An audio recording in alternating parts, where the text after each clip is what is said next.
नमस्कार। आदरणीय बुवा आमा, दिदीबहिनी तथा दाजुभाइहरू, म आज एक अत्यन्त संवेदनशील घडीमा तपाईहरू सामु उपस्थित भएको छु। केही दिन अघि सुनसरीको देवानगञ्ज, सिराहा लगायतका स्थानमा भएको दुःखद घटना र त्यसपछि केही जिल्लाहरूमा उत्पन्न अशान्त वातावरणलाई लिएर नेपाल सरकार पूर्ण रूपमा गम्भीर र संवेदनशील छ। यस दुःखद घटनामा परि निधन हुनुभएका हाम्रा नागरिकहरू जयप्रकाश मेहता, ओम प्रकाश मेहता र गणेश यादवप्रति म भावपूर्ण श्रद्धाञ्जली अर्पण गर्दछु।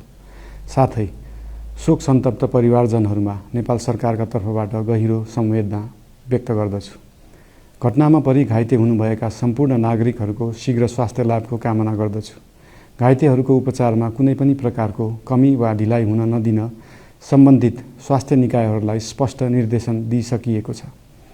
घटना भए लगत्तै सबै सुरक्षा निकायहरूले तत्काल घटनास्थलमा पुगेर परिस्थितिलाई सामान्य बनाउने, थप अप्रिय घटना हुन नदिने र शान्ति सुरक्षा कायम गर्ने प्रयास निरन्तर गरिरहेका छन्। घटनाको निष्पक्ष छानबिन गरी दोषीलाई कडा कानुनी कारबाही गर्न गृह मन्त्रालयले छानबिन समिति गठन गरिसकेको छ। म सबैमा विश्वास दिलाउन चाहन्छु कि यो छानबिन पूर्ण रूपमा निष्पक्ष र पारदर्शी हुनेछ। घटनामा संलग्न दोषी जो कोही भए पनि कानुनी दायरामा ल्याउन सरकार प्रतिबद्ध छ। अवस्था थप नबिग्रियोस्, कुनै पनि नागरिकको जनधनको क्षति हुन नपाओस् र स्थानीय स्तरमा विश्वासको वातावरण बनोस् भन्नका लागि नेपाल सरकार निरन्तर क्रियाशील छ। परिस्थिति सामान्यीकरण गर्न केन्द्र स्तरमा सर्वदलीय बैठक आह्वान गरी गहन छलफल गरिएको छ। स्थानीय तहसम्मै जनप्रतिनिधि, नागरिक समाज, विभिन्न धार्मिक गुरुहरू, समुदायका अगुवा तथा सामाजिक व्यक्तित्वहरूसँग निरन्तर संवाद भइरहेको छ।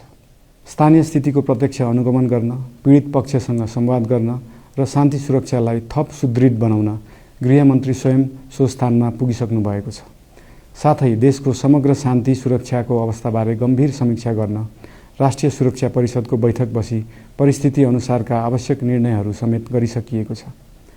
यस्तो संवेदनशील घडीमा सामाजिक सञ्जाल वा अन्य माध्यमबाट असत्य, अपुष्ट सूचना, अफवाह, घृणा फैलाउने सामग्री वा समुदायबीच वैमनस्य बढाउने अभिव्यक्ति प्रचार प्रसार नगराउन अनुरोध गर्दछु।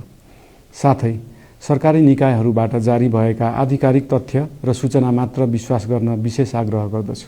प्रत्येक नागरिकको जीवधनको रक्षा गर्नु, सामाजिक सद्भाव जोगाउनु र समाजमा शान्ति कायम राख्नु राज्यको सर्वोच्च र प्राथमिक दायित्व हो। आगामी दिनमा पनि राज्य थप सतर्क र संवेदनशील रहनेछ। प्रत्येक नागरिकको जीवन सुरक्षाका लागि सरकारका सम्पूर्ण संयन्त्रहरू अहोरात्र खटिनेछन्। शान्ति सुरक्षा भङ्ग गर्ने, अराजकता फैलाउने वा हाम्रो सदियौं पुरानो सामाजिक सद्भाव, सहिष्णुता र भाइचारा खलबलाउने कुनै पनि क्रियाकलापप्रति सरकार पूर्ण रूपमा सचेत छ र यस गतिविधिमाथि कडा कदम चालिनेछन्। नेपालको संविधानले प्रत्येक नागरिकलाई आआफ्नो धर्म, संस्कृति र परम्परा मान्ने मौलिक हक प्रदान गरेको छ। यो संवैधानिक दायित्व निर्वाह गर्न सरकार पूर्ण रूपमा प्रतिबद्ध छ। धर्म समाजलाई आपसमा जोड्ने र प्रेम बाँड्ने शक्ति हो। संसारको कुनै पनि धर्म वा संस्कृतिले हिंसा, घृणा र विभाजन सिकाउँदैन। सबै धर्मको मूल सार करुणा, दया, प्रेम र शान्ति नै हो।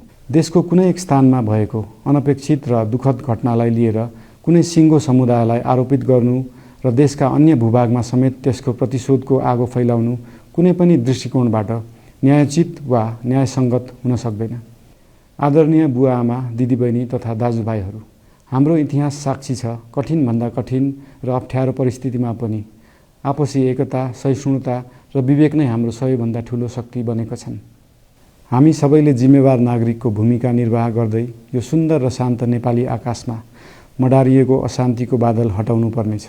हम आम नागरिक, नागरिक समाज, धार्मिक समुदाय, सब आदरणीय अगुवा, सब राजनीतिक दल आ जिम्मेवार संचार के माध्यम सबके धैर्यता आ संयमता अपना के शांति, सद्भाव, भाईचारा आ राष्ट्रीय एकता कायम राख के लेल सरकार के तरफ से हार्दिक अपील कर रहल छी। धन्यवाद।